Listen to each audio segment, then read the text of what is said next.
محترم پرنسپل صاحب، فاضل اساتذہ کرام اور میرے ہم مکتب ساتھیوں، السلام علیکم۔ حضرت علامہ اقبال نے بڑے خوبصورت شعر کا پیغام دیا ہے۔ اب تجھ کو بتاتا ہوں تقدیر امم کیا ہے، شمشیر و ثنا اول تاؤس و رباب آخر۔ جناب والا، قرآن کریم میں ارشاد ہے، قل سیروا فی الارض فانظروا کیف کان عاقبۃ المکذبین۔ کہہ دو کہ زمین میں سیر کرو اور دیکھو کہ جھٹلانے والوں کا انجام کیسا ہوا۔ فطرت سنت خلاق عالم کو کہتے ہیں، یعنی اللہ کی عادت، اور یاد رکھیے اللہ کی عادت کبھی نہیں بدلتی۔ قرآن کریم میں ارشاد ہے، لا تبدیل لسنت اللہ، اللہ کی عادت کبھی نہیں بدلتی۔ اور اللہ کی عادات کیا ہیں؟ فطرت عالم، یا یوں کہہ لیجئے کہ عالم فطرت۔ علامہ اقبال نے اپنے خطبات میں سے ایک جگہ لکھا، عالم فطرت کی آنکھ اپنی ضروریات کا مشاہدہ کر لیتی ہے۔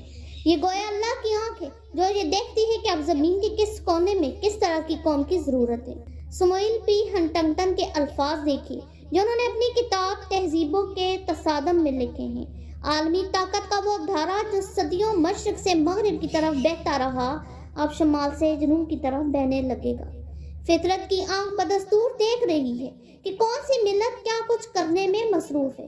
بے شک علامہ اقبال رحمۃ اللہ علیہ نے اپنے شعر میں یہ حقیقت بتائی ہے کہ فطرت کبھی کبھی افراد سے اغماض برت لیتی ہے، لیکن یہ حقیقت بھی تو علامہ اقبال ہی نے ہمیں بتائی ہے کہ افراد کے ہاتھوں میں ہے اقوام کی تقدیر، ہر فرد ہے ملت کے مقدر کا ستارہ۔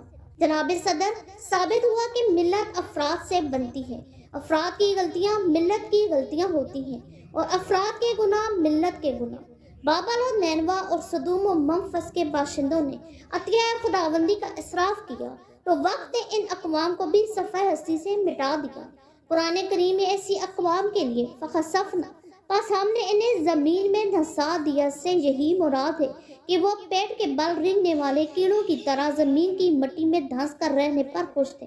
جس طرح کیڑے مکوڑے زمین میں سوراخ بنا کر رہتے ہیں تو ہم کہہ سکتے ہیں کہ وہ زمین میں دھسے ہوئے ہیں، اسی طرح وہ انسان جو صرف اپنے پیٹ اور افزائش نسل کے لیے جیتے ہیں ان کیڑے مکوڑوں جیسے ہیں جو زمین میں دھس چکے ہیں۔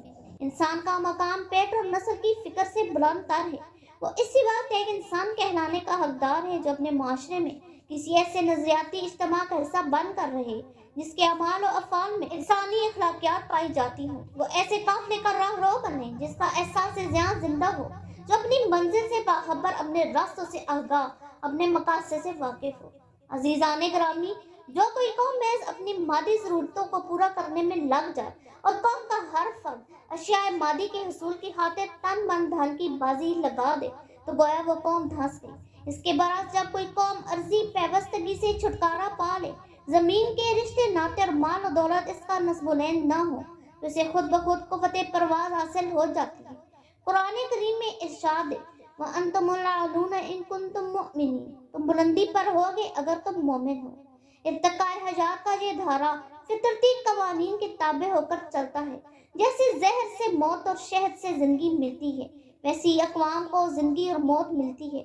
فطرت کبھی قوم کے گناہوں کو معاف نہیں کرتی۔ اندلس کے مسلمانوں نے خود کو زمینی خواہشات کا اسیر کر لیا تو مٹا دیے گئے۔ بغداد اور دہلی کے محلات میں اطلس و قمخا کے بھاری پردے لٹکے تو گویا ملت اسلامیہ کی بصارت پر بھی بھاری پردے پڑ گئے۔ جناب صدر، علامہ اقبال کی تمام تر شاعری اور نثر اسی ایک سبق پر مبنی ہے کہ زمین کا قرب سماوات سے دوری کا باعث ہے، جو کہ انسانیت کے لیے موت ہے، اور سماوات کا قرب زمین سے دوری کا باعث بنتا ہے، جو کہ انسانیت کے لیے اعزاز ہے۔ علامہ اقبال فرماتے ہیں، مومن نہیں جو صاحب لولاک نہیں ہے۔ ساتھیوں، یہ بات یاد رہے کہ ملتیں افراد سے بنتی ہیں۔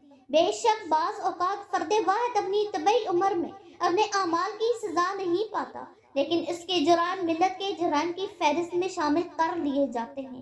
چنانچہ یہی صادق آتا ہے کہ فطرت افراد سے اغماض تو کر لیتی ہے، کبھی کرتی نہیں ملت کے گناہوں کو معاف۔ آپ کی سماعتوں کا شکریہ۔